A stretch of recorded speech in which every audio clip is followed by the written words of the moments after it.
แบบบ้านเพิ่น4x5นี่ดิเป็นยังไง อันนี้น้องตึ๊ด นี่แบบเพื่อนของเอ้ยวัน 3 4U 2แม่ลูกนะ ตัวไก่ จังได้สิเว้าเนาะเว้าน้อยคือน้อยเว้าหลายคือหลายหั่นน่ะ อ้าวก็ลองว่าเบิ้งคันว่าแพงเพิ่นก็ต่อลงนะ ดีบ่งาม เอาพอดีพองามจ้ะ คัน เอาประมาณมึง8,000ใช่ปะพอดีพองามจ้ะเพราะว่าเนาะมันก็บ่ง่ายแล้วก็บ่ยาก แม่ พอกระ น ตั้งช่วยเรือนี่ก็จักเฮ็ดอันใด กลางซอยกันบ่ ทางซอย 8,000นี่กบนํบ่ แล้วนะหั่นแหละแล้วเรียบร้อยเฮ็ดจนว่าขึ้นอยู่ได้ไป อืม คันคนอื่นก็คือเว้าหั่นแหละ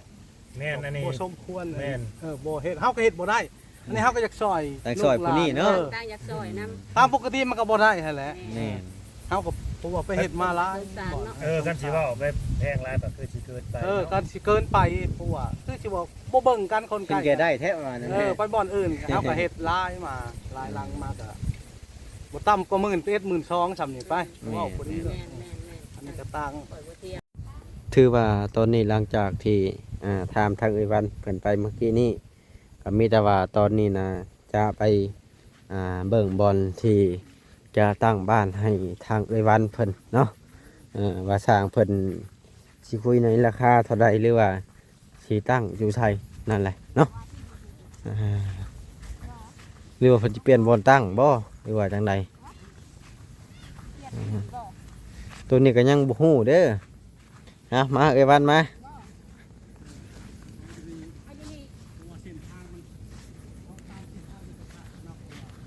ตามแดนเนี่ยครับจะมาตามแดนเพิ่มทางนี่มาเลย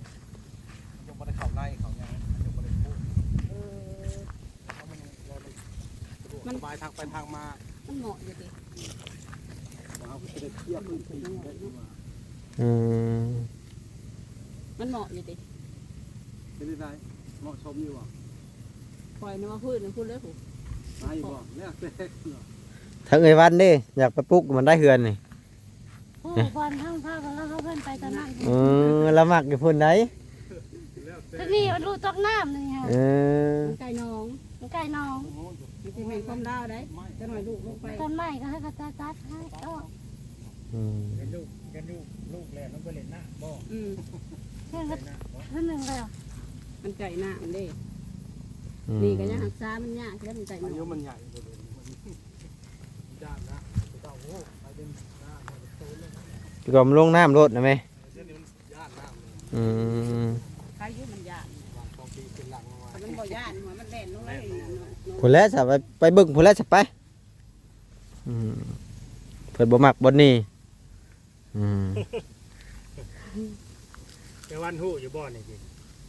พุ่นเราโดนน้องพาน้องไปใช่ไหม แล้วฮู้จักอยู่ไดซะไปซะไปพี่ เตะต่อเด้อ ก็นะแม่ก็มือก็ได้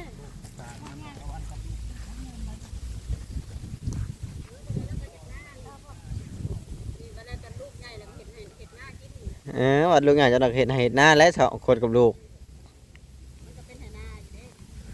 ให้หน้าเนี่ยบ่แม่นเช้ากว่าให้ผมไปจักนี่อีวัน แม่นะ 2 คนเนาะ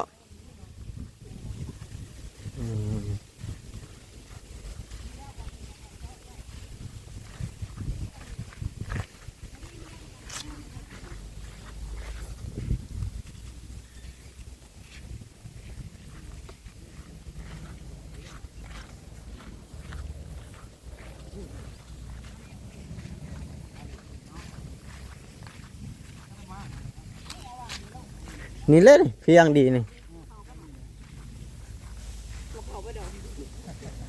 นี่ระหว่างนี่คักเลยนี่แม่นแหละห้ามมันไล่กายเลย อนามัยโอ้ยเป็นลูกเป็นหลานเลยไงเขาลูกเขานี่ว้าว ถ้าแม่กับลูกเขานี่อนามัยบ่ได้ดอกเนาะ อนามัยไม่ได้ ถือว่าตอนนี้ก็ เอาน้ำเพิ่นเลยแล้ว มาคุยกับสร้างเพิ่นเนาะ ยันว่าไฟบ่ถึง ใครได้อยู่ทำโคมทำจอด แต่พอดีจะพบอยู่ปัญหารถเขามาได้ รถยังรถอีแตนบ่ รถส่งใหม่นะ ถุงไม้ อืม ทางบ่ยากดอกมีแต่เฮาเอาเข้ามาทางนี้ มันพร้อมใกล้เส้นทาง เอ ผ่านบ้าน อให้เข้ามาทางนี้ มีทางอีกบ่ทางนี้ก็ได้ นี่แหละ เออ แล้วก็รถไถเขาไปลำเลียงบ่บัดนี้ รถไถเอาไปเอาเข้าเอาไปเอา ให้เขาลุยเข้ามาในโลกบ่ได้บ่ บ่ยันเข้าบ่ได้ดอก เนาะราคาแถวนั้นพอดียุ่งยาก คือว่ามีแต่แนวใดก็เอาไปไล่เอารถไถออกไปเอาก็ได้นะ ใส่ออกไปหับเอาเนาะ เอารถไถออกไปแกเอา ไปเก็บเอาโยงเฮียนเนาะ ปีนี้ทำไมกัน ตู้เอาโยงเฮียนเลยนะ ระวังเลยมันใครกันโอดนะ คือย่านกระเทะนะแม่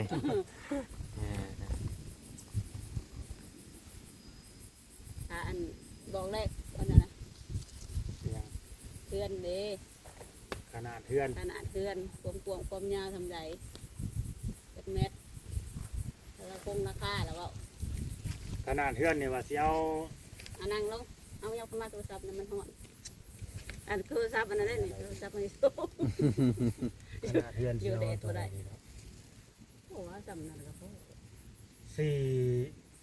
พอดี 4คูณ4 5ได้ 4คูณ4เมตรคูณ4เมตร50 แม่นว่าฟังอย่างเนาะ เอา4คูณ5 4คูณ5เลยซะยัง50เซนหนึง อันเนี้ยเอาโมเดลบ่แบบในเที่ยงข่อยบ่4ของข่อยก็ประมาณ เบิ่งดูเพื่อใจเขาเห็ดนะ 4คูณ5ก็ได้ 4คูณ5 เอาแบบมันเบิ่ง เอา เอา แบบ เอาเห็ดอยู่ตรงหลัง ทรงแบบ พอดีงามนะ มีบ่แบบนั้นมันลดทิ่มเบิดแล้วบ่ มีเขาไปเบิ่งในยูทูบก็ได้นะคลิปมาถ่าย เอาแบบเพื่อนไป เพื่อนเต้นกับมิเล่นก็คือกันตรงมาเด็ดพอดีแบบว่าอันเฮาเห็ดห้องแล้วก็ออกมานั่งนอกนั่งเย็นนั่งนอนเย็นแบบนี้ บอกลำเบียงเนาะ อ่า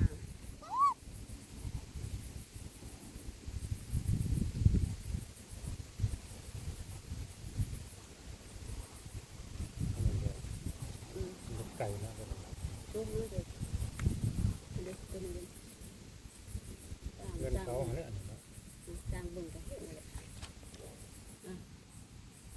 แสดงคู่แล้วเพิ่นเป็นช่าง ซูมแล้วมัน ซึ่งเขา ไม้บ่นี่ เป็นไม้เลย ก็เรียกปูนนะ บ่สิเอาเป็นไม้ได้ ได้ดู ได้ที่ไม้ก็ดี ได้เป็นหยัง ตั้งนี่แหละ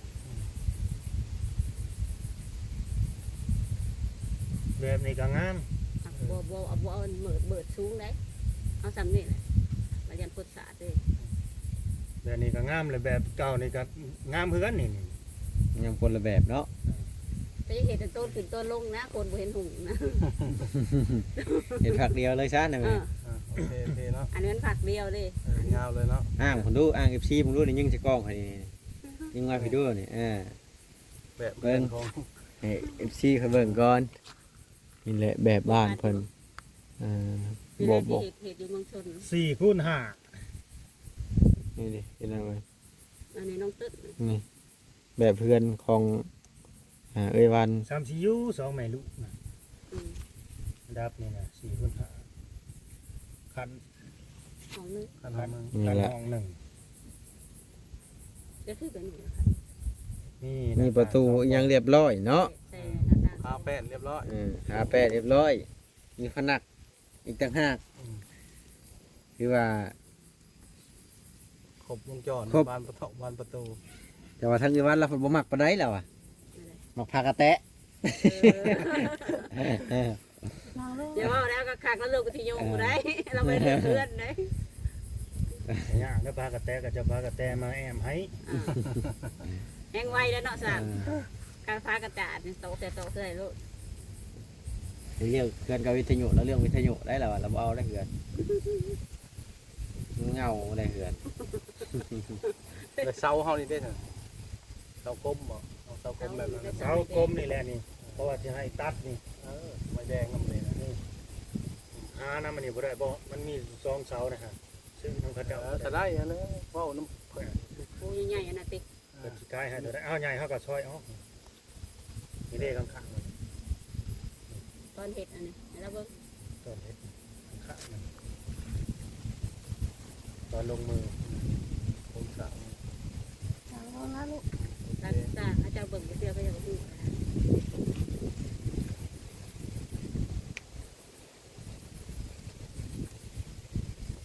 เสากลางบ่มีเนาะ เท่าไรบัดนี้ ฮะ เท่าไร เอากลางบ่มีเด้อ เอาเปิดราคา เดือนหกเสาที่นี่ หกเสา 6เสา เดือนหกเสา จะตัดเครื่องกลางที่สิหางกลาง แม่ ลงกลางออกตั้งดั้งเป็นกลางเส้นเส้นเลย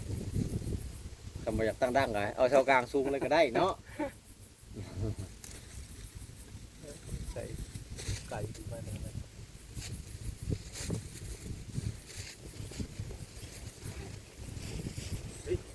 4คูณ5นี่ก็สิถามราคาบัดนี้ราคาค่าสร้างนี่แล้วก็จะให้คิดไรเครื่องมันบัด เป็นแนวมาเลย ใช้เครื่องแล้วเขาก็สิได้ไปสั่ง สั่งมุ่งสั่งใหม่แล้วเนาะ ไปสั่งใหม่แล้ว ถ้า ก็ พร้อมเลยตกลงกันได้เลยเด้ แล้วได้ยังอะนะ บ่เอาได้ทำไมไผน่ะแล้วเอามาให้ข่อยโอ้ยครับดีใจเบิด ตัวไก่ ผู้จ้างได้สิว่าเนาะว่าหน่อยขึ้นหน่อยว่าลายขึ้นลายขนาด อ้าวก็ลองว่าเบิ้งคันว่าแพงเพิ่นก็ต่อลงนะ ดีบ่งาม เอาพอดีพองาม คันนี่อย่าพลาดแต่ว่ามันสิลื่นกับราคาที่ข่อยเคยจ้างสร้างที่เฮ็ดเฮือนก่อนหน้านี่บ่แค่นั้น ลองว่าก่อนเนาะ เพราะว่าเฮาก็จ้างเฮาก็สิมาส่งหลัง มันจะเว้าลื่นเขาเขาก็ต่อลงมาให้มันซ้ํเขาหั่นน่ะ คันจะว่าพอดีพองามเพิ่นก็โอเคเนาะ เอาพอดีพองามจะไป อ่า เอาประมาณมึง8,000ใช่ปะพอดีพองามจ้ะเพราะว่าเนาะมันก็บ่ง่ายเลยก็บ่ยาก แม่ กระ น ตังช่วยเรือนี่ก็ อ่า สักเฮ็ดนั่น กลางซอยกันบ่ ทางซอย 8,000นี่กบนำบ่ แล้วนะหั่นแหละแล้วเรียบร้อยเฮ็ดจนว่าขึ้นอยู่ได้ไป อืม คันคนอื่นก็คือเว้าหั่นแหละ แม่นอันนี้ บ่สมควร แม่น บ่เฮ็ดเฮาก็เฮ็ดบ่ได้ อันนี้เฮาก็อยากซอย อยากซอยผู้นี้เนาะ ต่างอยากซอยนำ ตามปกติมันก็บ่ได้หั่นแหละ แม่น เฮาก็ผมว่าไปเฮ็ดมาหลาย กันสิเว้าไปแพงหลายก็คือสิเกินไป กันสิเกินไปเพราะว่าคือสิว่าบ่เบิ่งกันคน เพิ่ ไก น ล แกได้แท้ประมาณนั้นแหละ ไปบ่อนอื่นเฮาก็เฮ็ดหลายมาหลายลังมาก็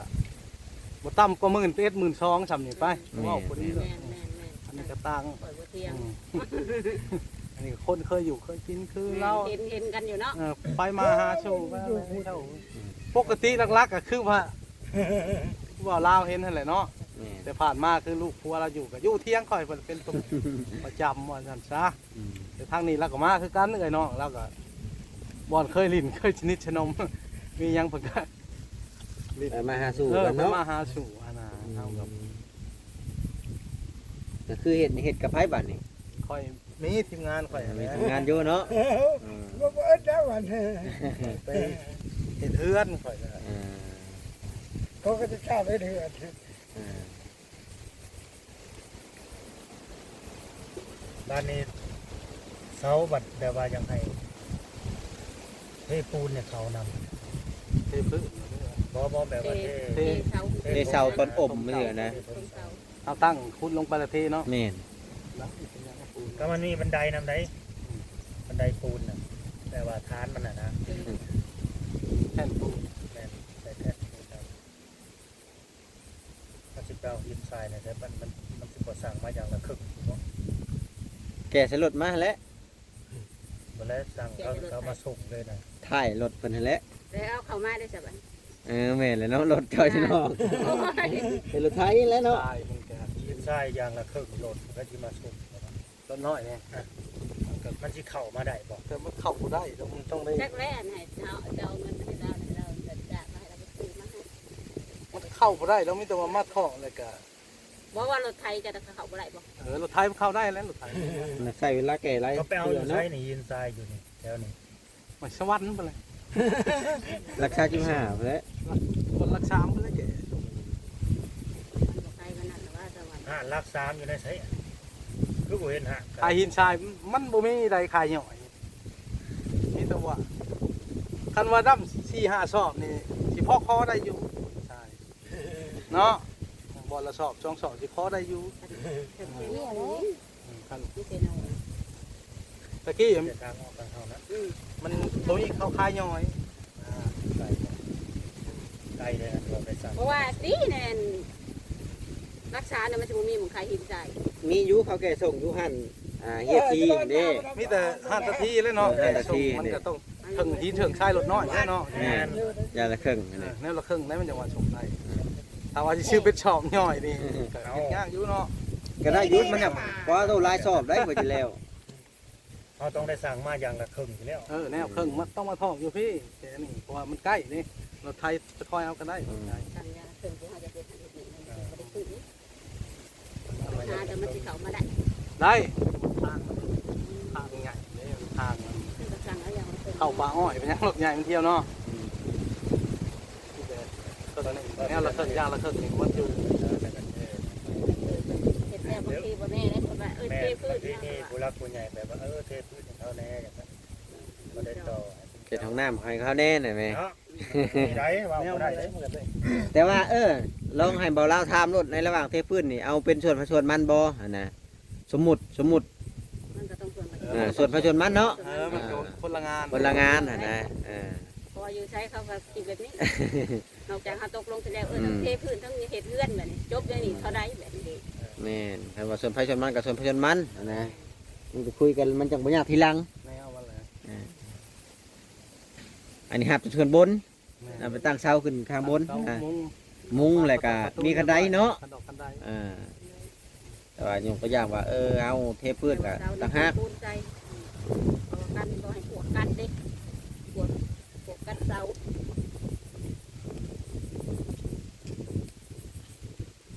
แต่ว่ายังบ่คักจำวิทยุดอกเนาะว่าเนาะ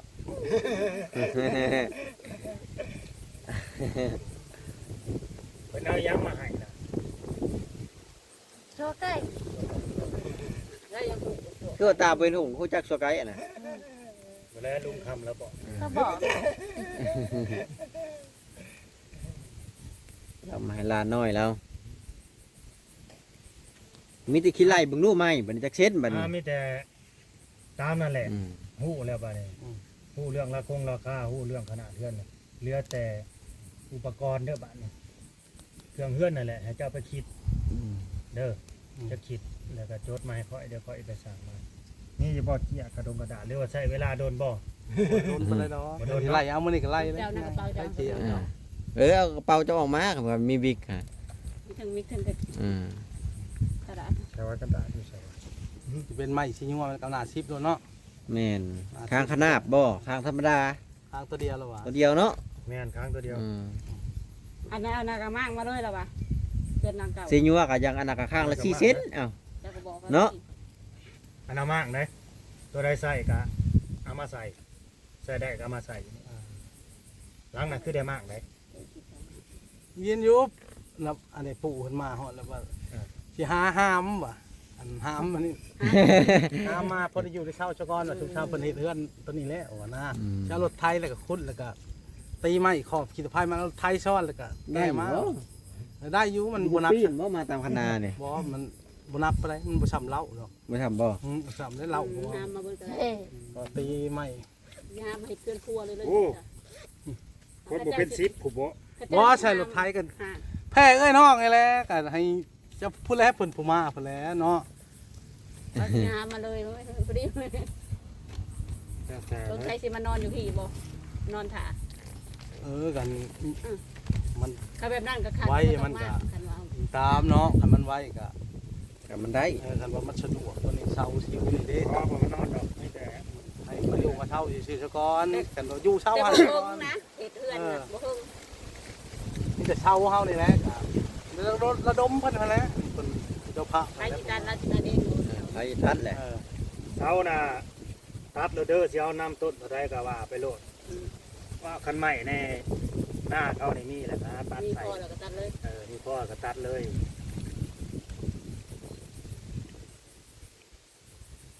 ข้าวมันละ8หรอไม่ที่8หรอวะ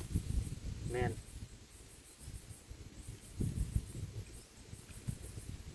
เป็นเส้นผงเส้นผาเนาะเพิ่นผนักผนึกแม่นละวะมันสิ8มาเลยเนาะ แม่น8เบิดสั่งรถจานได้ไล่กันนี่เนาะ รายงานอยู่ไหม18 4x4ได้เฮือนมัน4x4เนาะ สร้างคุณเฮาเราใส่เวลาได้สร้างที่เฮ็ดอันนี้ ได้ปลูก เด้ปู่เพิ่นมาเลยพี่เอ้าสบายดีเด้อพี่ได้มาพี่เลยพี่ รถเพื่อนเลย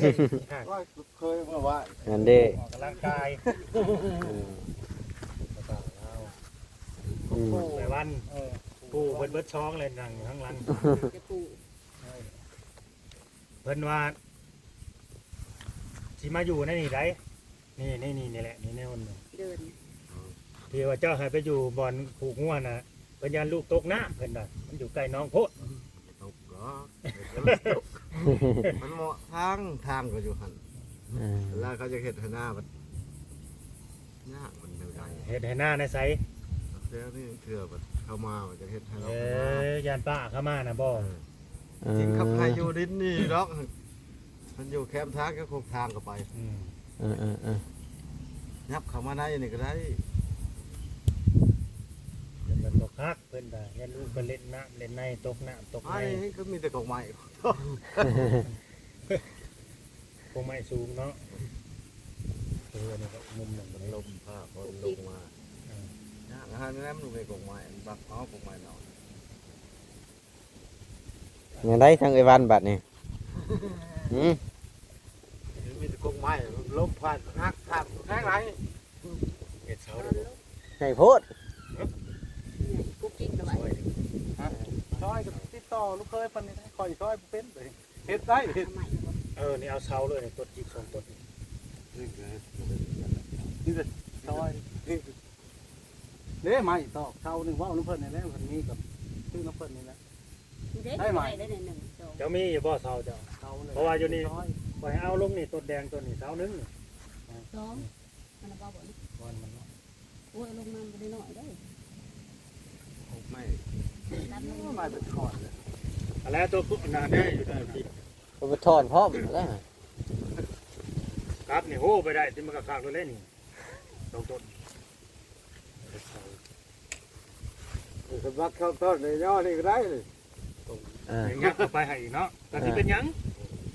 บัก ก็ไผ่เด้อเด้มันเอามือสิใหญ่ขึ้นอีกแล้วก็ไผ่ เป็นยังดอกก็ให้ เป็นยังแล้ว บักได้หั่นแหล้วพอเฮาสิเอาเสาเด้ บักลูก แพงไว้ที่ซัง ต้นเท่าไรเสาเหลี่ยมบ่ มันก็สิปาดเป็นเหลี่ยม อืม ไหวมันใหญ่มันก็ต้องปักเหลี่ยมนั่นเองนะ เอาเท่าไรบาทเนี่ย ยาเก่งมันก็ได้หน้า13 14ให้ดีแล้ว 13เนาะพอดีงามเนาะ14 มันสิพ่อบ่ต้อง อันนี้4เท่าเลยเด้น่ะตัวนอนอยู่นั่นน่ะ คุณเด้ผูก ฮะอันนี้ห้า ได้6 ห ต้น กหกต้นเด้ 6ต้น มันได้6ต้น แล้วก็ได้ห้านี่ เพื่อนน่ะ4คูณ5มันได้6ต้น คูณ เอาน้ำต้นเท่าไรขามือไม้เป็นเองแบบเที่ยวเป็นของเลยขาไปจน30 นาที คนที่ว่าเนี่ยลืมเลยเนี่ยแต่ว่ามันงาม เอาเพิ่นยังตกลงบ่ได้เดี๋ยวบัดเลยทางบลาเพิ่นสิถามเพิ่นเองเนาะเพิ่นคิดก่อนนะ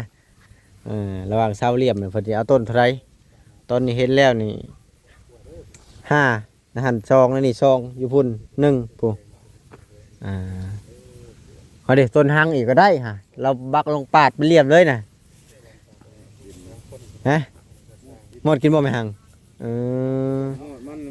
เกิดเองมันเลยนะ เอาแต่ผู้ว่าโอเคหั่นแหละซะเอาพี่น้องเอ้ยขอตัวจบคลิปจะมีแหละเดี๋ยวพอกันคลิปหน้าคลิปใน